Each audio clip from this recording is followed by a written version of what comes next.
তার পা দুটো সামনের কনফারেন্স টেবিলের উপর আড়াআড়ি ভঙ্গিমায় মৃদু তালে দোল খাচ্ছে নির্বিঘ্নে। চোখের সামনে খোলা ম্যাকবুক, তাতে একটা ঘাসের ওয়ালপেপার ছাড়া আর কিছুই দেখা যাচ্ছে না আপাতত। পরনে এখনো ব্ল্যাক ভেলভেট স্যুট, এক হাতে খাঁজে আটকে আছে রিভলভার, অন্যটাতে জ্বলন্ত সিগারেট আর ওয়াইনের গ্লাস দুটোই। সব মিলে ভীষণ এলোমেলো লাগছে এরিসকে। তুষার নিজেও এই বারোদের মতো জ্বলন্ত দানবীয় সত্তার লোকটাকে এতটা এলোমেলো দেখেনি কখনোই। তুষারের জানা মতে এরিস একটা যান্ত্রিক হৃদয়হীন জানোয়ারের চেয়ে কম কিছুই নয়। তাহলে একটা জানোয়ার এতটা উদাসীন হয়ে বসে থাকতে পারে কিভাবে? কী বা চলছে তার পৈশাচিক মস্তিষ্কে? তখন থেকে পিনপতন নীরবতা ছেয়ে আছে চারিপার। ধীর কদমে সামনে এগোতে এগোতে নীরবতার ভাঙল তুষার দ্বিধাহীন কণ্ঠে জিজ্ঞেস করল, সকাল সকাল রেডিও নিয়ে বসছেন, ইজন্ট ইট টু মাচ? আমার দুনিয়ায় সকাল বলে কিছু নেই তুষার। প্রতিটা মিনিট, প্রতিটা সেকেন্ড, প্রতিটা মুহূর্তেই রাতের মতো কালো। রুক্ষস্বরে জবাব দিল এরিস। তুষার প্রত্যুত্তর করলো না, আর বিনা বাক্যে এগিয়ে এলো সম্মুখে। এরিসের নিকটে আসতে না আসতেই ওর চোখের সামনে ভেসে ওঠে আরেক বিভৎস দৃশ্যপট। এরিসের পায়ের কাছে উপুর হয়ে আছে একটা নিথর শরীর, যার গরম রক্তস্রোত চারপাশ বর্ণালী কুচকুচে কালো দেয়ালে ছড়িয়ে ছিটিয়ে রয়েছে তাজা রক্তের রঞ্জিত লালিমা, যেন কালোর উপর লালের মিশ্রণে শৈল্পিক কোনো আবহ চিত্রকর্ম। হতচকিত দৃষ্টি মেলে সামনের দিকে একবার এরিসের ভাবলেশীন মুখের দিকে, একবার চাওয়াচাই করলো তুষার। পরক্ষণেই পায়ের কাছে পড়ে থাকা নিথর লাশটাকে তীক্ষ্ণ চোখে পরখ করে দাঁতের ধোঁয়াক পিছল সে। থমথমে মুখাবে বিন্দুমাত্র পরিবর্তন না এনে বিরক্তির স্বরে এরিসকে শুধালো, ওকে হঠাৎ মেরেছেন কেন? হাতে ট্যাটু দেখে তো মনে হচ্ছে টমেটো প্রিন্সের লোক। ডিল পছন্দ হয়নি তাই। এর বেশি জিজ্ঞেস করো না, উত্তর পাবে না। এরিসের প্রত্যুত্তরে দীর্ঘশ্বাস ছাড়ে তুষার। মাফিয়া বসের এই উদ্ভ্রান্ত কার্যকলাপগুলো আজকাল সত্যি বেশ ভয় ভাবায় তাকে। Is he become a psychopath or something? একা একাই বিড়বিড়ায় তুষার, তবে ওর ভাবনার সুতো ছিঁড়ে যায় ওপাশ থেকে আগত এরিসের অযাচিত প্রশ্ন। মানে কাজটা তুমি করেছো তাই না? সম্বিত ফিরে পায় তুষার, যদিও ওর অকুতোভয় কলিজাটা বড্ড বেশি বেপরা। তবে এরিসের নিকট বরাবরই ধরাশায়ী সে, সবচেয়ে বিশ্বস্ত সহচর। ঠিক যেমন করে মনিবের সামনে নত যেন তুষারও তার ব্যতিক্রম না। নিজের বুক চিতিয়ে হলেও এরিস ইউবানের টেরিটরিতে রক্ষায় সর্বদা তৎপর তুষার। ফলস্বরূপ বছর দশকের পরিক্রমায় আজ এরিস ইউবানের ডান হাত সে। তুষারের থেকেও প্রতিশোধের স্পৃহা কয়েক ধাপ এগিয়ে এরিস। সহজ ভাষায় বলা যায় অভিনব উপায় খুন করার কৌশলগুলো এরিসের কাছ থেকে শেখা ওর জন্যই বোধহয় খুনের ধরনটা খুব বেশ পরিচিত ঠেকেছে এরিসের নিকট। সে যাই হোক, আপাতত জটিল প্রশ্নের সম্মুখীন তুষার ও নিশ্চুপ অভিব্যক্তি যা বুঝিয়ে দিল এরিসকে। সাহস আরেক দফা প্রশ্ন ছড়ে মাফিয়া বস, ব্লাড ডায়মন্ড যে এখনো আমাদের হাতে এসে পৌঁছায়নি সেটা ভুলে গেলে? আর তার চেয়েও বড় কথা। মাঝপথে থমকে গেল এরিস, নিগুড় ভাবনায় ঠোঁচ কামড়ে ধরল আকস্মাৎ। এরিস থেমে যাওয়াতে সন্ধিয়ান কণ্ঠে জিজ্ঞেস করে তুষার। তার চেয়ে বড় কথা কি হ্যারিস? তুষারের প্রশ্নের জবাব দিল না এরিস। কিয়ৎক্ষণ ভেবে তপ্ত শ্বাস ছাড়ল নীরবে। অতঃপর নির্জীব যান্ত্রিক ভঙ্গিমায় আদেশ করলো তুষারকে, মেয়েটাকে মুক্ত করে দাও। সরল কপাল বেঁকে গেল তুষারে। দ্বিগুণ উদ্বেগে পুনরায় তত্তরিয়ে জিজ্ঞেস করলো সে, আপনি কি কোনোভাবে miss blue eyed angel, I mean Bangla মেয়েটার কথা বলছেন? নৈশব্দে হাসোচক মাথা নাড়া এরিস পরপরই বলে উঠছে, প্রাইভেট জেট রেডি করতে বলো। As soon as possible okay বিড়িতে পৌঁছে দিয়ে এসো। সহসা মুখায়ব থমথমে রূপ ধারণ করলো তুষারের। ও বোধহয় খুব করে চেয়েছিল এটা না হোক, এরিস কিছুতেই বদলে না যাক। নিজের চিরচারিত পাশবিক হিংস্র সত্তায় দুর্গের ন্যায় অটুট থাকুক সে, কিন্তু না। সত্যি সত্যি প্রথমবারের মতো পাইথন টেরিটরিতে থেকে মৃত্যুর আগে মুক্তি পেতে যাচ্ছে কেউ একজন। অবশেষে এরিসের মতের বদল ঘটলই। তবে সেই এক প্রতি সহজ সরল মেয়েটার কাছে অজান্তে পরাস্ত হলো এরিস ইউবান। কিন্তু কিভাবে? অজ্ঞাত ভাবনায় বুধ হয়ে আসে তুষারের কৌশলী মস্তিষ্ক। অজ্ঞতা ভাবনা তোর না করেই নীতিতে বলে উঠে সে, হ্যারিস ইউভানের হাতের মুঠো থেকে মুক্তি পেতে যাচ্ছে কেউ একজন। এটাকে কি হেরে যাওয়া বলে না? তুষার অযাচিত বাক্যে ঝিমিয়ে পড়া মস্তিষ্কের ফুচ করে সচকিত হলো এরিসের। হেরে যাওয়া শব্দের বেশি বেমানান মাফিয়া বসের সঙ্গে বড্ড বাজে লাগে শুনতে। একরকম জেদি সত্তাটা ভেতর ভেতর চিরবিরিয়ে উঠে প্রতিহিংসার অনলে। অথচ এই মুহূর্তে এই বাজে শব্দটা গভীর ভাবনায় জোবালো এরিসকে। ষষ্ঠেন্দ্র ছাপিয়ে মানুষপটে ভাসমান হলো এক তুলতুলে আদরে মুখ, সমুদ্র জলরাশির ন্যায় একজোড়া অপ্রার্থিব গভীর নীল চোখ, যার পুরোটা জুড়ে ঘিরে আছে পবিত্রতার মহাপ্রাসে। না চাইতেও ভেতরে অকুতভয়ী পাপিয়ে শতটা বারবার হাত বাড়ায় সেদিকে ওদিকে, ধ্বংস অবদায়িত জেনেও পবিত্রতা মিলেমিশে একীভূত হতে চায় ভেতরের বেপরা বিধ্বংসী কুলসিত হৃদয়টা। মেয়েটার কথা ভাবলেই মরীচিকার মাঝে বিলীন হয়ে যাওয়া সুপ্ত অনুভূতি আজও গুপ্ত ঘাতক হয়ে জ্বালিয়ে দেয় অন্তঃকরণ। এরিস জানে এটা কিছুতেই সম্ভব নয়। একটা অত্যাচারী চোখে নিজের জন্য এই অনুভূতিটুকু আবিষ্কার করলে নিশ্চয়ই সেটা ঝিল ধরা আঙ্গারের মতোই নীরবে পোড়াবে ঈশানীকে। তবুও সবকিছুর ঊর্ধ্বে গিয়ে মির্জাকে এখানে এই পেন্ট হাউসে অর্থাৎ নিজের কালো দুনির সারা জীবন রেখে দিতে পারে এরিস। তথাপি কোনোদিন মুখে প্রকাশ না করে চোখের তৃষ্ণাটুকু অন্তত মেটানো যেত আড়ালে। কিন্তু সেদিন রাতে নেশায় বুধ হয়ে ঈশানীর বলা ওই অসহায় কথাগুলো আজকাল বজ্র পোড়া এরিসকে কর্ণকুর ছাপিয়ে ভেতরে মানব সত্তাটাকে ঝড়ো হাওয়ার মতো নাড়িয়ে দেয়। নীলাম্বরীর আহত গলার স্বর দিনরাত সারাক্ষণ কানের মাঝে ঝঙ্কার তোলে ওই ক্রন্দনরত বাক্যগুলো। আপনি আমায় নিয়ে যেতে পারবেন বাড়িতে? আমি সত্যি এখান থেকে মুক্তি চাই। ঘৃণা করি এরিসকে, ভয় পাই ওকে। বলুন না, এখান থেকে নিয়ে যাবেন তো আমায়? সেসব কথা ভাবতে ভাবতে অচিরে পরাস্ত হয়ে পড়ে মাফিয়া বস। তুষারের কথার প্রত্যুত্তরে মনে মনে বলে, দুনিয়া জানে না, অথচ এরিস ইউভান অলরেডি হেরে গিয়েছে তুষার। ওই মেয়েটার সরলতা, পবিত্রতা, একাগ্রতা সবকিছুই ছিল আমার বুকে নিক্ষেপ করা এক একটা বিষাক্ত তীরের ফলা, যা অসাবধানতায় হারিয়ে দিয়েছে আমাকে। চোখে আঙ্গুল দিয়ে বুঝিয়ে দিয়েছে পুরো দুনিয়ার কাছে মাফিয়া কিং হলেও ওর নিকট সূক্ষ্ম পন্থায় পরাজিত আমি। আর সে পরাজয়ের নির্দ্বিধায় মাথা পেতে নিয়েছে এরিস ইউভান। তখন থেকে নির্বিকার এরিস এতক্ষণ ধরে তুষার বিনা বাক্যে দাঁড়িয়ে থাকলো। এই পর্যায়ে এসে একবারে প্রশ্ন করলো সে, গলার মাঝে মেকি গম্ভীরতা টেনে গমগমে আওয়াজে বলা, আপনাকে ভুল ছড়তে পারছি না আরিশ, দিনে দিনে কেমন রহস্য রোমন্তরিত হচ্ছেন। তুষারের কথা সঙ্গীত ফিরে পেল এরিস আঙ্গুলের ফাঁকে পুড়তে থাকা সিগারেটটার সে সংখ্যাটুকু তুচ্ছ হস্তে ছুঁড়ে ফেলে দিয়ে হাসকির স্বরে বলা, হারটা যেমন আমি নিশ্চিত করি, জিতটাও তাই। আমি চেয়েছি বলেই ও জিতে গিয়েছে তুষার। তবে হ্যাঁ, এরিস মুক্তি দেয় ঠিকই, স্বাধীনতা নয়। আবারও রহস্য। সহসা মাফিয়া বসের সঙ্গে কথার মার পেঁচে হেরে গিয়ে ফুস করে দীর্ঘশ্বাস ছাড়ে তুষার। অতঃপর কানে এয়ারপোর্ট গুজে কল লাগায় কাউকে। কিয়ৎক্ষণ সেভাবে অতিবাহিত হয়। কথা শেষ করে ফের এরিসের পানে দৃষ্টিপাত করে সে নির্দেশ কণ্ঠে বলে, এজেন্সির সঙ্গে কথা বলেছে, সন্ধ্যায় স্নোফল হওয়ার সম্ভাবনা প্রকট। এমত অবস্থায় এয়ার ট্রাফিক বেশি হয়ে থাকে, আজ না হলেও কাল। ওকে মাঝপথে থামিয়ে দেয় এরিস কঠোর আদেশ করে বলে উঠছে, আজ বলেছি মানে আজই। গতকাল রাতে তুমি যে ধ্বংসলীলা চালিয়েছো, তারপরেও সবকিছু স্বাভাবিক থাকবে বলে তোমার মনে হয়? আপনি কি কৌশল মেয়েটাকে সেভ করতে চাইছেন আরিশ? জবাব দিল না এরিস। তুষারও আর ঘাটালো না ওকে। লম্বা পা ফেলে নিঃশব্দে ত্যাগ করলো কনফারেন্স রুম। এটা কি মাছ? স্টারজিন ফিশ বলে এটাকে। সে না হয় বুঝলাম, কিন্তু এটার পেট থেকে এমন ঠেলে ঠুলে টানা হেঁচড়া করে ডিম কেন বের করছো তুমি? তুমি কেভিয়ার চেনো না? ফ্লোরার অযাচিত বাক্যে সহসা না সূচক মাথা নাড়া ঈশানী অজ্ঞাত স্বরে বলে, ক্যাভিয়ার? সেটা কি জিনিস? মৃদু হাসে ফ্লোরা, হাতের কাজ অব্যাহত রেখে বলে, এই মাছের ডিমকে সংরক্ষণ করা হলে সেটাকে ক্যাভিয়ার বলা হয়।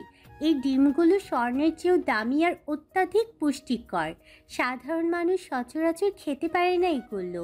আর সবচেয়ে মজার ব্যাপার হলো এটাকে কাঁচাই খাওয়া হয়, লাইক স্যামন আর টুনা।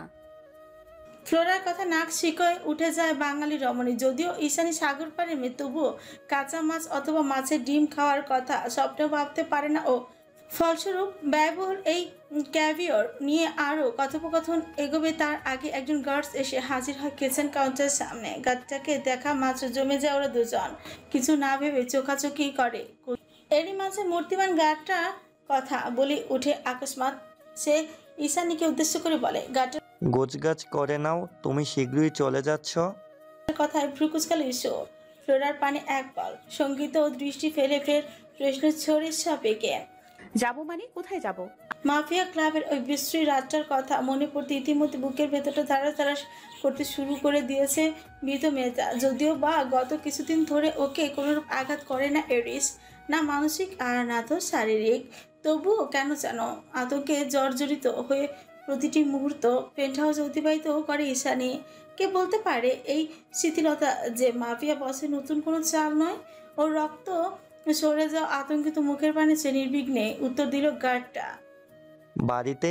তুমি তোমার বাড়িতে ফিরে যাচ্ছ খুব শীঘ্রই? এই পেন্ট হাউস থেকে মুক্তি পেতে যাচ্ছ তুমি? গার্ডটার কথা চোখ কপালে উঠে গেল ঈশানের। কয়েক মুহূর্তের জন্য কথা বলতে ভুলে গেল ও। কেবল অবিশ্বাস্য নজরে ফেলিয়ে রাশিয়ান গার্ডটার দিকে চেয়ে রইল এক দৃষ্টিতে। মনে হচ্ছে ভুল কিছু শুনেছ। রুশ ভাষায় বুঝতে ভুল হতে পারে, কিন্তু যদি সত্যি হয় এটা কি আদৌ সম্ভব এ জীবনে? নিজেকে নিজে প্রশ্নবিদ্ধ করে তোলে ঈশানী। এমন সময় ওর বাহু আঁকড়ে ঝাঁকে ওঠে ফ্লোরা। খুশির জোয়ারে উদ্ভাসিত ওর সুশ্রী মুখমণ্ডল সেভাবে চমৎকার হাসিতে ছোট প্রসারণ করে বলে, অবশেষে তোমার ইচ্ছা পূরণ হতে যাচ্ছে ইস্যু। তুমি এবার বাড়ি ফিরতে চলেছ। চকিতে চোখ ঘোরালো ঈশানী। অবিশ্বাস্য কণ্ঠে ফ্লোরাকে উদ্দেশ্য করে বলে, আমি বোধহয় ভুল শুনেছি ফ্লোরা। একটা চিমটি কাটো তো দেখি। সবকিছু রেডি। সন্ধ্যা রাতের ফ্লাইট। একটু পরে পেন্ট হাউস ত্যাগ করবে ঈশানী।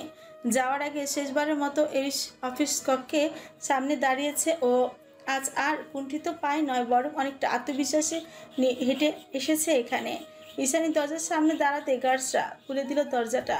এরিস ভেতরেই ছিল, সঙ্গে তুষারও। মাঝখানে দরজাটা সরে যেতে গন্তব্য খুঁজে পায় এরিসের কাঙ্ক্ষিত দু নয়ন। সে চিবুক আঙুলে ছেঁকে দ্বিধাহীন ব্যগ্রচিত্তে নিষ্প্রভ চেয়ে থাকে মেয়েটার দিকে। মনে হচ্ছে আত্মসংযম আজ পুরোপুরি ব্যাহত। কিছু একটা ভেবে ভেতরে ঢুকতে যেও ঢুকলো না ঈশানী। দরজার কাছে দাঁড়িয়ে লম্বা শ্বাস টেনে ভেতরে অনেকটা সাহস পুঁজি করে নিল প্রথমে। অতঃপর মাফিয়া বসটাকে উদ্দেশ্য করে ক্রুদ্ধ স্বরে বলে উঠল, বলেছিলাম আপনাকে আপনার এই পাপের দুনিয়া থেকে কোনো না কোনো দিন ঠিক বের হব। সেদিনই আপনাকে হারিয়ে জিতে যাব আমি। আর দেখুন সেই সময় সন্নিকটে। আপনার মতো অত্যাচারী পাপিষ্ঠ খুনিটাকে হারিয়ে দিয়েছি আমি। আপনি আমাকে মুক্তি দিতে বাধ্য হয়েছেন। এভাবেই সবসময় পরন্ত হয় পাপীরা, বুঝেছেন? আমার মতো একটা দুর্বল অসহায় মেয়ের কাছে হেরে গিয়েছেন আপনি। এরিস ইউভান হেরে গিয়েছে। আপনার এই কলুষিত মুখটা আর দ্বিতীয়বার দেখতে চাই না আমি, কোনো দিন না। নিঃশ্বাসে জোর গলায় কথাগুলো বলে থমকা ঈশানী। মাফিয়ার শূন্য দৃষ্টির সঙ্গে ওর নীল চোখ জোড়ার মিলন ঘটার সঙ্গে সঙ্গে আরেকটাতে চোখ নামায় মেয়েটা। জীবের জায়গায় শুষ্ক অদর ভিজে বিতৃষ্ণার ঠোক গিলে আচানক। এত কিছু বলার পরও কেন নির্বিকার লোকটা? কেন আজ ধূসর চোখে হিংস্রতার লেশ নেই? না আছে কঠিন মুখায়ব? যেন ঈশ্বর কথাগুলো বড্ড বেশি অপ্রিয় ঠেকেছিল তার নিকট। তেমন করে শূন্য অনুভূতিহীন চোখ মেলে চেয়েছিল শুধু। এরিসের নির্বিঘ্নতায় ঈশানী যখন পুরোপুরি হতচকিত, তখনই চেয়ার ছেড়ে উঠে দাঁড়ায় মাফিয়া বস। নির্ভীত কদম ফেলে ধীরে ধীরে এগিয়ে আসে মেয়েটার নিকট। এরিস এগিয়ে আসতেই ওর পানে কুণ্ঠিত চাহনি নিক্ষেপ করে ঈশানী। দেখতে পায় নির্ঘুম এলোমেলো মুখায়ব, ফিনফিনে শুষ্ক অধর, তার ঠিক নিচে কুচকুচে কালো তেল। লোকটার উদ্ভ্রান্ত ব্যাকুল চেহারার পানে এক পল নজর বুলিয়ে তড়া করে চোখ নামায় ঈশানী। আরেকটাতে জমে গিয়ে পিছু হয় নীরবে। এরিসও ওর কাছে এগোয়, খুব কাছে। গ্রীবাটা সামান্য নিচু করে গভীর দৃষ্টি মেলায়, চোখের মাঝে চোখ রাখে কিছুক্ষণের অসহনীয় নীরবতা। অতঃপর চট করে হাসকি স্বরে বলে উঠছে, জানি না আবার কবে সুযোগ পাবো। ব্যাস এইটুকু কথা শেষ হতে না হতেই ইস্যুকে বুঝে ওঠার সামান্যতম ফুসরত না দিয়ে ওর সরু ঘাটটা ঢেউয়ের আঁচড়ের ন্যায় কাছে টেনে আনে এক হাতে, অন্য হাতে তুলতুলে চিবুকটা শক্ত করে চেপে ধরে বিদ্যুৎ বেগে অজর ডোবায় সরলতার কোমল উষ্ঠপুচ্ছে। প্রথমবারে গভীর এক জোরালো চুম্বনের তোড়ে ঝড়ো হাওয়ার মতো লণ্ডভণ্ড করে তোলে ঈশানীর নেতিয়ে পড়া অনুভূতির অভয়ারণ্যকে। ভয়, জড়তা আর অবিশ্বাসের মিশেলে রুগ্ন মানবীর ন্যায় তিত্তির করে কেঁপে ওঠে তার সর্বাঙ্গ, যা স্পষ্ট অনুভব করছিল মাফিয়া বস। তবু ছাড়েনি মেয়েটাকে। যেন বহু বছরের আমর তৃষ্ণা এক চোখে মেটানোর ক্ষুদ্র প্রয়াস চালাচ্ছে সে। হ্যালো প্রিয় শ্রোতা বন্ধুরা, আপনারা শুনছেন পুতুল ডায়েরি প্রেজেন্টস ভালোবাসার সুন্দর সুন্দর গল্প। আমাদের কাজকে আরো সুন্দর করার জন্য আপনাদের উৎসাহ প্রয়োজন। আপনাদের উৎসাহ আমাদের অনুপ্রেরণা। ধন্যবাদ। গোয়েন অভয়ারণ্যের মাঝে মহাপ্রাচীরের ন্যায় দণ্ডায়মান বিলাসবহুল মাফিয়া পেন্ট হাউস, যা বরাবর নীরব আর কোলাহল মুক্ত। গহীন অভয়ারণ্যের মাঝে মহাপ্রাচীরের ন্যায় দণ্ডায়মান বিলাসবহুল মাফিয়া পেন্ট হাউস, যা বরাবর নীরব আর কোলাহল মুক্ত, ঠিক যেন বিষণ্ণতার প্রতীক। এই ভবনে যারা বসবাস করে তারা যান্ত্রিক মানবের ন্যায় একঘেয়ে আর জটিল।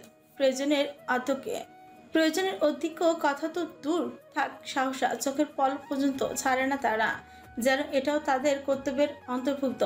বলা বাহুল্য, মাফিয়া টেরিটরিতে কর্তব্যের সামান্য হেরফের হলে নির্ঘাত মৃত্যু। তবে পেন্ট হাউসের ভেতরের চিত্র আজ বেশ সরগরম। পূর্ববাসবিহীন জলোচ্ছ্বাস যেন মাথার উপর দিয়ে গেল। হিমালয়ের তীব্র তুষার ঝড়ের মাঝে এক টুকরো ভূখণ্ড আঁকড়ে জীবনপণ দাঁড়িয়ে থাকার মতোই সকলের উষ্ঠগত প্রাণ। এই মুহূর্তে কার অভিব্যক্তি ঠিক কিরূপ হওয়া উচিত তা সঠিক বিবেচনায় ধারণ করা মুশকিল। ফলস্বরূপ স্থবির পায়ে জীবন্ত মূর্তি হয়ে থমকে রয়েছে সকলে। মাফিয়া বসের আচানক কাণ্ডে ভাবাভাব কিঞ্চিত পরিবর্তন হলেও পেশাদারিত্বের চিত্তে যান্ত্রিক রোবটের ন্যায় সর্বদাই অটুট তারা। একটা ব্লাডি মনস্টার, মরীচিকার অতল গহ্বরে যার অবাধ বিচরণ, বিভৎস তিমিরে আচ্ছাদিত যার নৃশংস অতীত, সেই হৃদয়হীন গুম খুন হাহাকার নিষ্ঠুরতা সকল পাপাচারে তার ভেতরে অভিব্যক্তি দ্বারায় ভাবলেশীন শূন্য, যেন নরকের অভিমুখে হাপিতে ছুটে বেড়ানো এক অনুভূতিহীন জীবন্ত লাশ। ক্ষমতা আর পাশবিকতার জোরে সকলের কুণ্ঠিত বানিয়ে পুতুলের মতো নাচানোর চেয়ে পৈশাচিক আনন্দ বোধহয় এর জীবনে কোনো কিছুতে পায়নি এরিস ইউভান। উপরুদ্ধ এই পৈশাচিক আনন্দটুকু ওকে ধীরে ধীরে বানিয়ে দিয়েছে সর্বগ্রাসী অশুভ এক জানোয়ার। আপামর মানুষরূপী একটা পাপিষ্ঠ দানবীয় সত্তা, যে চায় পুরো দুনিয়া তাকে ভয় করুক তার হিংস্রতাকে। ব্রাতবা শব্দটা সামনে এলে শুধুমাত্র একটা নামই মস্তিষ্কে ঘূর্ণন লাগিয়ে দিক সবার, আর সেটা হলো এরিস ইউভান। দংশলীলা যার প্রতিটি রক্ত কণিকায় মিশে আছে, যার অগ্নিস্ফুলিঙ্গের মতো দাপুতে চাহনি জুড়ে উদ্ভাসিত অঢেল কৃতিত্ব, যার পৈশাচিক হুঙ্কারে কম্পিত হয় পুরো আন্ডারওয়ার্ল্ড ব্রাজবা। আর আজ কিনা সেই অনুভূতিহীন পাপি জানাটা চট করে ঝড় তুলছে একজোড়া নিষ্পাপ নিটল উষ্ঠাধরের অন্তরায়। কোনো সুখের উল্লাসে নিজের ধ্বংসকে এমন করে আলিঙ্গন করার স্পর্ধা দেখালো সে। মন জানে না মনের কথা, এরিস নিজেও হয়তো জানে না এর উত্তর। মন মস্তিষ্কে টানা পড়েন, ঠোঁটের আগ্রাসন জোরালো হয় তার, শক্ত হয়ে ওঠে হাতের বাঁধন, ভেজা নরম কম্পনরত ছোটের গভীর শ্বাসটুকু আস্বাদনে উন্মাদনায় মত্ত হয়ে ওঠে মাফিয়া বসের পুলুষিত আবেগহীন পাথর চিত্ত। মতিপসমে ঠোঁট ছাপিয়ে দাঁত বসায় মেয়েটার তুলতুলে নরম অধরের মাঝে আক্রমণকারী নরপিশাচের ন্যায় দন্তরাশি বেসামাল বিচরণে মুহূর্তে বিদীর্ণ করে তোলে রমণীর ফিনফিনে উষ্ঠপোট। পূর্বাভাসবিহীন বেগতিক ঝড়ো হাওয়ার মতো ঘটে যাওয়া আকস্মিক ঘটনা পুরোপুরি স্তম্ভ ঈশানে। আশ্চর্য এক অনুভূতির তরঙ্গচ্ছ্বাসে শিথিল হয়ে আছে মস্তিষ্ক। কয়েক মুহূর্তের ব্যবধানে কি থেকে কি হয়ে গেল সে ধারণা প্রায় ক্ষীণ। ঘটনার আকস্মিকতায় লোপ পেয়ে গেছে অনুভূতির শক্তি, অব্যক্ত বিষণ্ণতায় জমি বরফ হয়ে এসেছে সর্বাঙ্গ। কিছুক্ষণের জন্য ও শুধু অনুভব করলো একজোড়া শীতল খড়খড়ে ঠোঁটের জোরালো স্পর্শ। কেবল ঠোঁট নয়, লোকটার হাতের বাঁধনগুলো ছিল অস্বাভাবিক শীতল, যেন জীবন্ত ঘুরে বেড়ানো আস্ত এক বড় পিণ্ড। মানুষটা কি আদৌ জীবিত? চট করে অযাচিত এক প্রশ্ন খেলে গেল ঈশ্বর মন মস্তিষ্কে। পরমুহূর্তে ঠোঁটের মাঝে অনুভব হওয়া রক্তে নোনতা সাথে ভাবনা থেকে ছিটকে বেরিয়ে এলো মেয়েটা। বিদীর্ণ উষ্ঠধরের মন্তর যাতনা শিউরে উঠে নিজের থেকে ঠেলে সরাতে চাইলেও পর্বত সম বলিষ্ঠ শরীরটাকে ঈশানীর দুহাতের ধাক্কায় চলল না মাফিয়া বস। উল্টো নিজের কাজে অনড় থেকে হাতের সাহায্যে সরু কোমরটাকে টান মেরে মাঝখানের সামান্যতম দূরত্বটুকু খুঁজিয়ে নিল অকপটে। মুহূর্তে তার ইস্পাত কঠিন বক্ষভাজে বহমান উর্মিমালার ন্যায় আশ্রে পড়ল শীর্ণকায় শরীরের একরত্তি মেয়েটা। আচানক ঘটনায় বিতৃষ্ণে ছটফট করে উঠে ঈশানীর ফুটন্ত তেলের মতে মাত্রাতিরিক্ত অগ্রসনে চড়চড়িয়ে উঠে আত্মসম্মান বোধে। মুহূর্তের মাঝে কেই হারায় মস্তিষ্ক, অজ্ঞতার শৈলে সর্বশক্তিতে ধাক্কা প্রয়োগ করে ওর ইস্পাত কঠিন শক্ত বুকে। ক্ষয়িষ্ণু উন্মাদনা জ্ঞান শূন্য মাফিয়া বস চট করেই চলল এবার। ঈশানীর ধাক্কায় বেখেয়ালে পিছিয়ে গেল দুকদম। বেসামাল পদচড়ায় চওড়া পৃষ্ঠদেশ গিয়ে থমকালো কংক্রিটের পোক্ত দেয়ালে। এবার মুখোমুখি দুজন, মাঝখানে কয়েক বিঘা দূরত্ব মাত্র। ওদের মাঝ বরাবর অফিস কক্ষের ভেতরে স্থির দাঁড়িয়ে তুষার। মুখে তার চিরচারিত থমথমে অভিব্যক্তি, যেন কিছুই হয়নি এখানে, সবকিছু অত্যন্ত স্বাভাবিক। এমনকি এরিসের এই আত্মসংযমহীন এলোমেলো কাজটিও বিন্দুমাত্র ভাবা হলো না তাকে। ঈশানীর ধাক্কায় পিছিয়ে এসে মধুরস আহরণের ন্যায় জীবের ডগায় ঠোঁট ভেজালো এরিস। অতঃপর হাতের পিঠ দিয়ে অধরে অবশিষ্ট তরলটুকু মুছে ফেলো নির্দ্বিধায়। বিস্তর দেয়ালে ঠেস দিয়ে দাঁড়িয়ে ঘাটা সামান্য কাত করে মেয়েটার পানে নিক্ষেপ করলো পূর্ণ দৃষ্টি। পিয়ার্স করানো ধূসর বাদামি চোখের মাঝে নির্জীবতায় ঠাসা, অথচ নজর কাড়া তার মোহিত দৃষ্টি। দস্তাদস্তির তোড়ে গোছানো চুলগুলো এলোমেলো হয়ে নেমে এসেছে কপালের অগ্রভাগে। মাফিয়াটার অমন নির্বিকার শূন্য চাহনিতে আগ্রাসী হয়ে ওঠে ঈশানী। বিরক্তির চরম পর্যায়ে গিয়ে বজ্রধ্বনিতে চেঁচিয়ে উঠে তৎক্ষণাৎ প্রচণ্ড ক্ষোভ নিয়ে বলে, আর কত নিচে নামবেন? কে আপনি? কেন আপনি এতটা খারাপ হতে গেলেন? বলুন কেন? কোনো কারণ নেই, আমি শুরু থেকেই খারাপ, তোমার ভাষায় পাপিষ্ঠ। রুক্ষ আওয়াজ ভেসে এলো ওপাশ থেকে। এরিসের অজ্ঞাত প্রতি উত্তরে কিঞ্চিত দ্বিধাগ্রস্ত হলো ঈশানী। মনে মনে ভাবল, তবে যে ফ্লোরা বলেছিল এরিসের নৃশংস এক কালো অতীত রয়েছে, ফ্লোরা আদৌ সত্যিটা জানে তো, নাকি সত্যি কারণহীন সত্তায় কলুষিত জানোয়ারটা? কিয়ৎক্ষণ ভাবনায় ডুবলো ঈশানী। পরের মুহূর্তে ভাবনার সুতো ছিঁড়ে বেরিয়ে কি রাগে চিরবিড়ে উঠে বলল, ওই পাপিষ্ঠ হাতে আমাকে ছোঁয়ার সাহস হলো কি করে আপনার? কোন অধিকারে চুমু খেয়েছেন আপনি আমায়? সেকেন্ডের জন্য এক চিলতে বিদ্রুপাত্মক হাসি খেলে গেল পাইথন লিদারের ছোটের আগায়। পরের মুহূর্তে মুখাবে স্পষ্ট হলো প্রতীয়মান গাম্ভীর্যের ছাপ, ধ্বংসাত্মক চোখ দুটো। ঈশানীর গভীর চোখে তক করলো সে, বলল, 100 মিলিয়নের কথা এত তাড়াতাড়ি ভুলে গেলে? তোমার সঙ্গে যা খুশি করতে পারি আমি, ইভেন। এরিসের বাক্য শেষ হওয়ার পূর্বে চোখ দুটো খেচে বন্ধ করে নিল ঈশানী। কেন যেন ওই নোংরা জায়গায় ওই বিভৎস নিলামের রাতটার কথা মনে পড়লে তীব্র আতঙ্কে অন্তরাত্মা ধরফড়ি উঠে ওর। নিজেকে হারিয়ে ফেলার নিগুড় ভয়ে তটস্থ হয়ে উঠে মেয়েটা। যদিও ঈশানীর সহিংসতা আজ করতে পেরে মাঝপথে কথা লাগাম টেনেছে এরিস, তাও সময় নিল ঈশানী। অজান্তে ভরে উঠল ওর চোখ কোটর, নিঃশব্দে চিকন স্রোত করালো কপাল পেয়ে। অশ্রুসিক্ত নয়ন মেলে শেষবারের মতন ওই সুদর্শন চেহারা হৃদয়হীন লোকটাকে পরখ করে নিলাম বলে কণ্ঠনালীতে কান্নার ঝেউ তুলে বলে, আপনি একটা মানুষরূপী জানোয়ার। আপনার এই নির্দয় অত্যাচারী চেহারাটা কোনোদিন দেখতে চাই না আমি, কোনোদিন না। সদ্য অঙ্কুরিত অনুভূতির কাছে ঈশানীর কথাগুলো ছিল হৃদয় ছিঁড়ে ফেলার মধ্যে যন্ত্রণাদায়ক।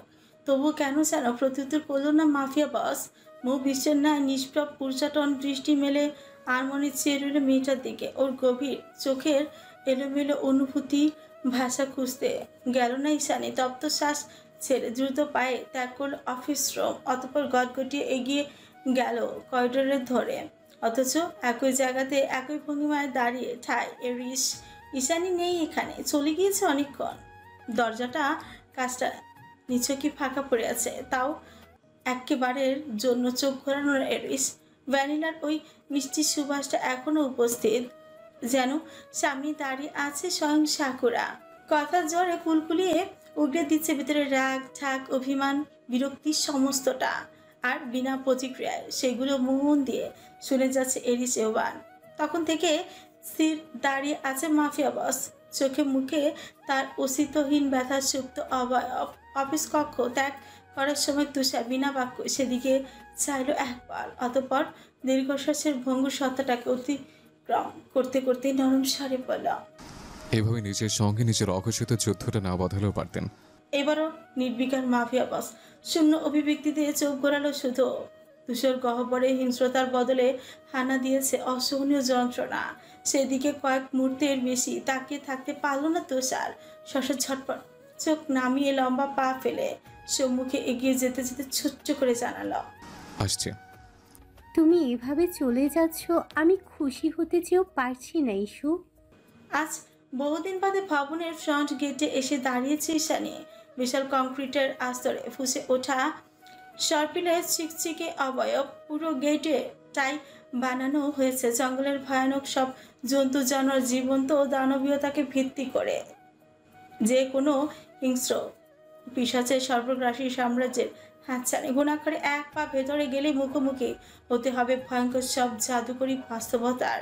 ওরা খুব ভালো করে জানে এই জায়গাটা থেকে বের হয় ঈশানীর জন্য কতটা সৌভাগ্যের। সেখানে খারাপ লাগার তো প্রশ্নই হচ্ছে না। তাও কেন যেন এই মুহূর্তে দাঁড়িয়ে নিজের আবেগটুকু সংবরণ করতে পারছে না মির্জা। নিশ্চুপ ঘর কোনো ঈশানী কত সহজেই না বন্ধু হয়ে গিয়েছিল ওর। কতগুলো দিন একসঙ্গে কাটিয়েছে, কত হেসেছে ওরা দুজন। আজ অথচ দুজনের চলার পথ বেঁকে গেল দুদিকে। জীবনে কখনো আর দেখা হবে কি না অনুমান করা দুষ্কর। কেননা যাই হোক, ঈশানী নিশ্চয়ই কল্পনাতেও কোনোদিন পা রাখবে না এই পাপের দুনিয়ায়। যদিও ডেস্টিনি খুব অদ্ভুত একটা জিনিস। ডেস্টিনির প্রভাব অনেক ধরনের মিরাকেল ঘটে জীবনে। এই যেমন পেন্ট হাউস থেকে আকর্ষণ মুক্তি পাওয়ার ঘটনা ছিল ঈশানীর ভাবনার অন্তরায়। পেন্ট হাউসের এই অসহনীয় দিনাতিপাত ওকে মৃত্যু অবধি পৌঁছে দেবে, কিন্তু ডেস্টিনি পরিবর্তন হলো। আর সত্যি সত্যি ফিরে যাচ্ছে ঈশানী। মাফিয়া বস এরিস ওর কাছে হেরে গিয়েছে, বাধ্য হয়েছে ওকে মুক্তি দিতে। অথচ ফ্লোরার কান্নার তোড়ে বিজয়ের আনন্দটুকু ক্রমশ পিকে লাগছে হৃদয়ে। গেটের সামনে গাড়ি দাঁড়িয়ে, প্যাসেঞ্জার সিটে বসে আছে তুষার। কারোর সঙ্গে কথা বলে ভীষণ ব্যস্ত সে। মেয়েদের মেলোড্রামায় গা ভাসানোর বিন্দুমাত্র ইচ্ছে কিংবা ধৈর্য কোনোটাই নেই তার। হৃদয়টাকে খানিকক্ষণ সংযত রেখেও শেষমেশ মনের জোরে পেরে উঠল না। ঈশানী কান্নায় ভেঙে পড়ে নমনীয় হাতে আঁকড়ে ধরল রুশ মেয়েটাকে। ওর সরু কাঁধে চিবুক থেকে ফোপাতে ফোপাতে কপিত স্বরে বললাম, রাশিয়াতে এসে আমার সঙ্গে সত্যি যদি ভালো কিছু হয়ে থাকে তবে সেটা শুধু তুমি ফ্লোরা। তোমার জন্যই বোধহয় এত ঝড় ঝাপটার মাঝেও ভালো ছিলাম আমি। দুঃখ বিষণ্ণতা সবকিছু ভুলে তোমার মতোই উচ্ছ্বাসিত মনে খুশি ভাগাভাগি করতাম সন্তপর্ণে। তুমি আমার সত্যিকারের বন্ধু ফ্লোরা। আমি কোনো দিন ভুলতে পারবো না তোমায়, আর না তো তোমার সঙ্গে কাটানো এই বিভীষিকাময় দিনগুলো। কিন্তু বিশ্বাস করো, আমি আর এখানে ফিরতে চাই না কোনোদিন। এই পেন্ট হাউস আমাকে ধোঁকা, অপমান আর আতঙ্ক ছাড়া কিছুই দেয়নি। আমি চাই না এই পাপের শহরে পা রাখতে। আর কথার মাঝপথে থমকে গেল ঈশানী যখন দেখতে পেল দোতলার বেসমেন্টের খোলা বারান্দায় স্থবির চিত্তে দাঁড়িয়ে আছে এরিস ইউভান। কিছুটা কৌতূহলী হয়ে সেদিকেই পূর্ণ দৃষ্টি নিক্ষেপ করে মির্জা। দেখতে পায় ফর্মাল প্যান্টের পকেটে হাত গুজে এদিকে যে আছে লোকটা, তার চিরচারিত কঠোর দৃষ্টিতে কিছু একটা অনুপস্থিত আজ। ইসুর চোখে চোখ পড়া মাত্রই ধারালো অভিব্যক্তিতে আধারের প্রগাঢ়তা দ্বিগুণ হয়ে এসেছে যেন। শূন্য চোখ দুটোতে জড়ো হয়েছে বিষাদের ঘন খচা। কেমন যেন ব্যথাতুর নিষ্প্রাণ চাহনি তার। এটা নিশ্চয়ই কেবল বিষাদ নয়, তার চেয়েও বেশি কিছু। কিন্তু কি? মস্তিষ্ক গহ্বরে আচানক হামলে পড়া আগুনের ফুলকির ন্যায় দলা পাকানো প্রশ্নই থমকালো ঈশানী। হৃদয়হীন লোকটা নিগুড় নয়নে এদিকেই চেয়ে আছে এক দৃষ্টিতে। ওর চোখগুলো আজ অন্যরকম ঠেকলো ঈশানীর নিকট। ফলস্বরূপ ইস্যু নিজেও ইলিশের পানে চাইল এক পল। শেষবারের মতো মিলন ঘটল দুজোড়া অক্ষি পচে। প্রথম দিনের মতো হিংস্রতা কিংবা প্রতিহিংসা নয়, আজ এই মুহূর্তে দাঁড়িয়ে একজোড়া চোখ স্থান পেয়েছে কুলসিত ঘৃণার অভিমানী আন্দোলন, আর অন্য জোড়ায় প্রবল ব্যাকুলতা। এরই মাঝে ডাক পড়ল তুষারের। হারি আপ, লেট হয়ে যাচ্ছে। তুষারের তাড়া দিতে পেছনে ঘুরে ঈশানী সূচক মাথা নাড়িয়ে ধীর কদমে গাড়ির অভিমুখে এগিয়ে যেতে যেতে আরও একবার ঘাড় ফিরিয়ে তাকায় অরণ্য নামক উত্তপ্ত খড়খড়ে মরুভূমির পানে। অতঃপর সেভাবেই এগুতে এগুতে উপলব্ধি করে ওর ওর পিয়াস্ট করা নির্জীব চোখ দুটোতে বোধহয় অসহনীয় যন্ত্রণা ছিল আজ। সে সঙ্গে ছিল ব্ল্যাক হোলের মতো ধ্বংসাত্মক বিভীষিকা। দোতলার বেসমেন্ট ছাড়িয়ে ঝড়ের বেগে উপরে উঠেছে এলিভেটরটা। গন্তব্য চিরচারিত মাফিয়া পেন্ট হাউস। এলিভেটরের মধ্যে ঠায় দাঁড়িয়ে এরিস। হৃদয়হীন লোকটার ভেতর ঠিক কীরূপ ঝড়ো হাওয়া বইছে সেটা আদৌ অনুমান করা না গেলে ওর হিংস্র চোখের আকস্মিক পরিবর্তিত হাওয়া ছিল ব্যাকুল চাহনি অনেক কিছুই বলে দেয়। মুখে প্রকাশ না করলেও স্পষ্ট বুঝিয়ে দেয় ভেতর অপ্রকাশিত অনুভূতিরা অসহনীয় বেদনা নীল হয়ে যাচ্ছে। এরিসের ব্যতিগ্রস্ত মন এমন একটা মেয়েকে বেছে নিয়েছে যে কিনা ওর হাতে নিপীড়িত, একাধিকবার যাকে আঘাত করেছে ও কথার বারুদে ঝলসে দিয়েছে তার নাজুক হৃদয়টা। এমনকি একজন প্রস্টিটিউট বানানোর জন্য যা যা করতে হয় তাই করেছে।